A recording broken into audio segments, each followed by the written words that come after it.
Hello friends, मैं ममता शर्मा लेकर हाजिर हूँ करियर टिप्स। दोस्तों, करियर के प्रति लोगों का नजरिया कुछ हद तक बदल गया है। पहले जहां नंबरों का बेहतरीन प्रतिशत एक अच्छे करियर का आधार होता था, वहीं अब एवरेज स्टूडेंट्स के लिए भी अपना करियर बनाना मुश्किल नहीं होता है। ऐसे में वो डिप्रेशन में नहीं जाते हैं, बल्कि हर दिन एक नई राह ढूंढते हैं। दोस्तों, हम अपने इस प्रोग्राम के जरिए आपको करियर से रिलेटेड हर वो छोटी बड़ी जानकारी देने की कोशिश करते हैं, जिससे कि स्टूडेंट्स अपने नंबर और क्वालिफिकेशन के आधार पर एक अच्छा करियर चुन सके। तो आज हम चर्चा करेंगे अंग्रेजी भाषा के महत्व के बारे में, और आज हमारे साथ हमारे स्टूडियो में उपस्थित हैं मिश्रा इंग्लिश स्टडी सेंटर से एमके मिश्रा जी, जो हमारे साथ बातचीत करेंगे। मिश्रा जी, आपका बहुत बहुत स्वागत है हमारे स्टूडियो में। धन्यवाद।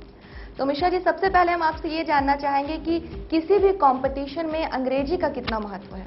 ममता जी, सबसे पहले तो 10 टीवी चैनल के तमाम दर्शकों का मेरा प्रणाम। उसके बाद मैं आपको बताना चाहता हूं कि अंग्रेजी की भूमिका के बारे में। दुनिया की करीबन 65 to 70% आबादी जो है वो आज अंग्रेजी भाषी हो चुकी है, और इस भाग दौड़ की जिंदगी में यदि हमें वाकई रेस में कायम रहना है तो अंग्रेजी के महत्व को हम इनकार नहीं कर सकते। कदम कदम पर हमें अंग्रेजी की चुनौतियों को झेलना पड़ेगा और हमें इसे एडॉप्ट करते हुए चलना पड़ेगा। अतः अंग्रेजी की भूमिका बहुत बड़ी है हमारे करियर को संवारने में। तो मिश्रा जी, एक ये भी मैं पूछना चाहूंगी, ऐसे बहुत सारे कॉम्पिटिटिव एग्जाम्स होते हैं, तो उनके बारे में आप डिटेल्स में बताइए, और ये भी बताइए कि इसकी मतलब क्या स्कोप है इसके, और क्या क्या तैयारी बच्चे किस तरह से कर सकते हैं इसकी तैयारी, तो वो भी हमारे दर्शकों को बताइए। ममता जी, जनरल कंपटीशन के तहत जितने भी एग्जाम्स होते हैं, अधिकांश में 4 पहलू सामने आते हैं। जैसे कार को चलने के लिए 4 चक्कों का होना आवश्यक है और चारों तंदुरुस्त होने चाहिए। उसी तरह जनरल कंपटीशन में 4 सब्जेक्ट्स हैं, मैथ्स, इंग्लिश, रीजनिंग, जीएस। इन चारों पर ध्यान देना अति आवश्यक होगा। इन चारों पहलुओं का सही अगर मिश्रण होगा तो रिजल्ट लेना आसान होगा। रहा बात कि किन किन एग्जाम्स में किस तरह के क्वेश्चन किए जाते हैं। जो भी मतलब मैं कहने का मेरा मतलब ये था कि जो भी कॉम्पिटिटिव एग्जाम्स होते हैं उनको आप थोड़ा विस्तार में अगर हमारे दर्शकों को समझाएं तो वो मतलब ज्यादा बेहतर होगा, कि जो भी कॉम्पिटिटिव एग्जाम्स हैं उनके बारे में डिटेल्स और किस तरह से इसकी तैयारी की जाए, और इंग्लिश का क्या महत्व है इसमें। देखिए, इंग्लिश का महत्व रखने वाले जो कॉम्पिटिटिव एग्जाम्स हैं उनमें यूपीएससी आता है, जिसके अंतर्गत सीपीएफ आता है, सीडीएस आता है, एनडीए आता है। उसके बाद बैंकिंग सेक्टर में आते हैं तो बैंक पीओ आता है, क्लर्क आता है। एसएससी के अंतर्गत भी बहुत सारे एग्जाम्स हैं, असिस्टेंट ग्रेड है। इसके बाद ऑडिटर ग्रुप है, जिसमें एलडीसी, यूडीसी, एसओ आदि आदि होता है। रेलवे में भी इंग्लिश का कुछ महत्व है। एयरफोर्स नेवी आदि में भी इंग्लिश से क्वेश्चन किए जाते हैं। लेकिन हाँ, सबके क्वेश्चन में कुछ न कुछ भिन्नता होती है, जिसे विद्यार्थी को समझकर उसे मेंटेन किए जाने की जरूरत है। जी मिश्रा जी, ये भी जानना चाहेंगे कि जो इंग्लिश का जो पेपर होता है वो कितने मार्क्स का आता है, और कैसे बच्चे तैयारी कर सकते हैं अच्छे मार्क्स लाने के लिए। ममता जी, विविध एग्जाम्स में, डिफरेंट एग्जाम्स में डिफरेंट नंबर के क्वेश्चन आते हैं। जब आप यूपीएससी की तैयारी करती हैं तो यूपीएससी में 2 तरह के क्वेश्चन हो जाते हैं, एक पीटी, एक मेंस के क्वेश्चन हो जाते हैं। पीटी में 50 मार्क्स का आपका क्वेश्चन रहता है, मेंस में 200 मार्क्स का रहता है। हाँ, या 200 मार्क्स का होता है।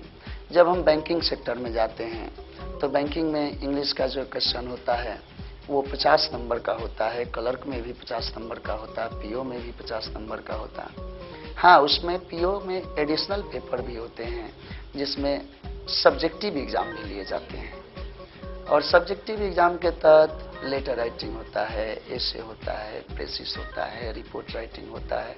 इन सब की तैयारी विद्यार्थी को करनी पड़ती है। रहा बात एसएससी का, तो एसएससी में भी 2 तरह के पेपर होते हैं, एक एलडीसी का, यूडीसी का, आगे असिस्टेंट ग्रेड भी है।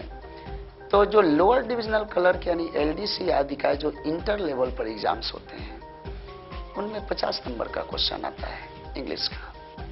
जबकि यूडीसी यानी ग्रेजुएट लेवल आदि पर चले जाते हैं, असिस्टेंट ग्रेड में जाते हैं, तो उसमें पीटी में 50 नंबर के, फिर मेंस में आपको किसी में 100, किसी में 200 नंबर का क्वेश्चन होता है, जिसे विद्यार्थी को फेस करना पड़ता है। ये अंग्रेजी से रिलेटेड क्वेश्चन बता रहे हैं। तो ये भी जानना चाहेंगे कि कब से बच्चे इसकी तैयारी करें और कौन से स्टेज में आप बच्चों को गाइडलाइन देते हैं? देखिए, रहा बात कि कुछ ऐसे पहलू आपने छेड़े हैं जिस पर हम लोग अगर विचार करें तो हम में, जहां तक मेरा अपना सोच है, एक बहुत बड़ी कमी हमारी शिक्षा पद्धति में खलती है। विद्यार्थी को कभी एहसास नहीं होता कि हम कब से किस चीज का क्या तैयारी करें।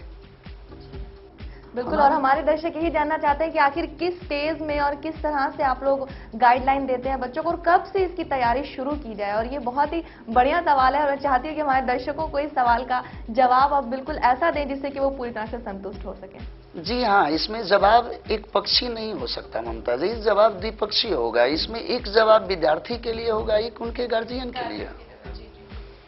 पहला जवाब ये होगा मेरा कि यदि कोई विद्यार्थी तैयारी करता है, खासकर हमारे बिहार के विद्यार्थी, तो मैं ज्यादा तो कुछ नहीं कर सकता, लेकिन मास लेवल पर जरूर मेरा ये आकलन कहता है कि गांव में, देहात में जो विद्यार्थी हमारे पढ़ते हैं, उन विद्यार्थियों में अधिकांशतः ये पहले होड़ रहती है कि किसी भी तरह हमको मैट्रिकुलेट हो जाना है।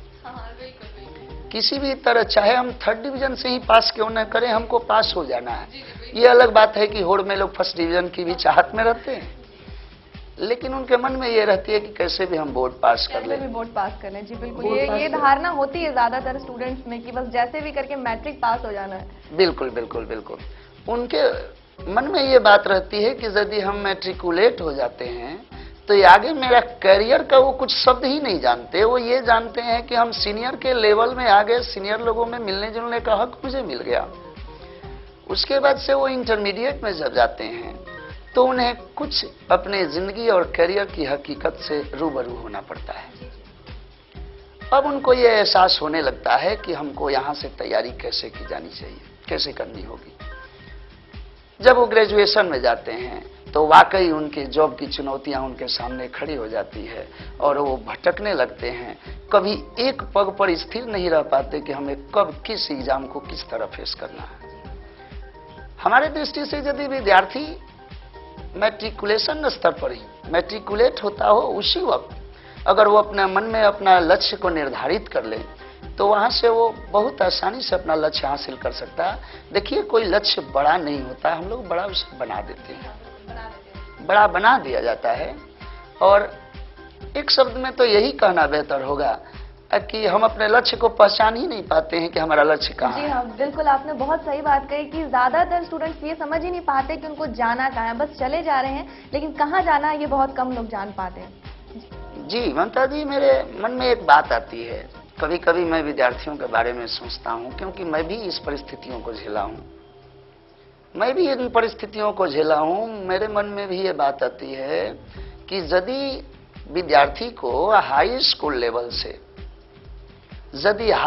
लेवल से उन्हें डायरेक्टरी की शिक्षा दी जाए, एक डायरेक्टरी पढ़ाई जाए, जिनमें उनके सिलेबस के बारे में, उनके एकेडमिक सर्टिफिकेट के बारे में, उनके क्वालिफिकेशन आदि के बारे में यदि उन्हें बताया जाए कि आप मैट्रिकुलेट होते हैं, यहाँ से आप किन किन तरह की वैकेंसीज के लिए तैयारी कर सकते हैं, इंटरमीडिएट में जब आप जाते हैं तो वो आप जब सर्टिफिकेट लेते हैं तो यहाँ से कितनी तरह के जॉब आपका स्वागत कर रही है। मिश्रा जी, यहाँ एक छोटे से ब्रेक का वक्त हो गया है, तो दोस्तों यहाँ वक्त हो गया ब्रेक का। ब्रेक के बाद हम आपसे जल्द मिलते हैं।